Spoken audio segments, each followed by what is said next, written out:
కొంతవరకు కూడా ఏంటంటే అండకోశ సంబంధమైన సమస్యలు ఉండడానికి కూడా అవకాశం కనబడుతుంది.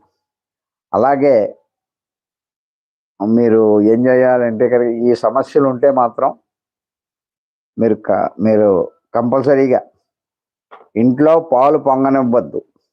పాలు పొంగి పొయ్యిలో పడకూడదు. అలాగే యాచకులు వస్తూ ఉంటారు, వాళ్ళకి బియ్యం మాత్రం వేయద్దు మీ చేతులతోటి. సోమవారం నాడు ప్రారంభించి ఒక వారం రోజులు అమ్మవారికి కుంకుమ పూజ చేయించండి. అమ్మవారికి కుంకుమ పూజ చేయించండి. చేయించితే కనుక బాగుంటుంది. సంతానం కలుగుతుంది, ఏమి ఇబ్బంది ఏం లేదు. ఇంకా 24 నెక్స్ట్ ఇయర్కి శుభవార్త వినడానికి అవకాశం ఉంటుంది.